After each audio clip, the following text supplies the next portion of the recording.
উৎপত্তি: ভারতের জাতীয় পতাকার প্রথম সংস্করণটি 1906 সালের 7ই আগস্ট কলকাতার পলাশা রোডে উত্তোলিত হয়েছিল। এ পতাকাটি সবুজ, হলুদ ও লাল তিনটি রঙের স্ট্রাইপে বিভক্ত ছিল। পরে মহাত্মা গান্ধীর নেতৃত্বে স্বাধীনতা সংগ্রামের সময় বিভিন্ন সংস্করণ তৈরি করা হয়। 1947 সালের 22শে জুলাই স্বাধীনতার প্রাক্কালে ভারতের সংবিধান সভায় বর্তমান তেরঙ্গা পতাকাটিকে ভারতের জাতীয় পতাকা হিসেবে অনুমোদন করা হয়। বিধি: পতাকার রং এবং ডিজাইন ভারতের জাতীয় পতাকা তেরঙ্গা পতাকা হিসেবে পরিচিত।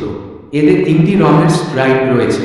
উপরে গেরুয়া রং যা সাহস এবং ত্যাগের প্রতীক, মাঝে সাদা রং যা শান্তি এবং সত্যের প্রতীক, নিচে সবুজ রং যা সমৃদ্ধি এবং উন্নতির প্রতীক। সাদা স্ট্রাইপের মাঝে নীল রঙের অশোক চক্র যা ধর্মচক্রের প্রতীক। পতাকা উত্তোলন করার সময় অবশ্যই তা সঠিকভাবে এবং সম্মান সহকারে করতে হবে। পতাকার কোনো অংশ মাটিতে স্পর্শ করা উচিত নয় এবং পতাকা উত্তোলন করার সময় তা অর্ধনমিত করা যাবে না, কেবলমাত্র শোকাবহ অবস্থায় তা সম্ভব। পতাকার আকার জাতীয় পতাকার অনুপাত 3:2 হওয়া আবশ্যক, অর্থাৎ পতাকার দৈর্ঘ্য তার প্রস্থের তুলনায় 1.5 গুণ হবে।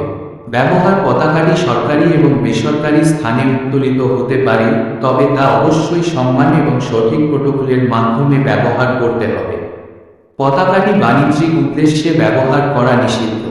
ভারতের জাতীয় পতাকা শুধুমাত্র দেশের ঐক্য এবং গৌরবের প্রতীক নয়, এটি দেশের স্বাধীনতা এবং সার্বভৌমত্বের প্রতীক।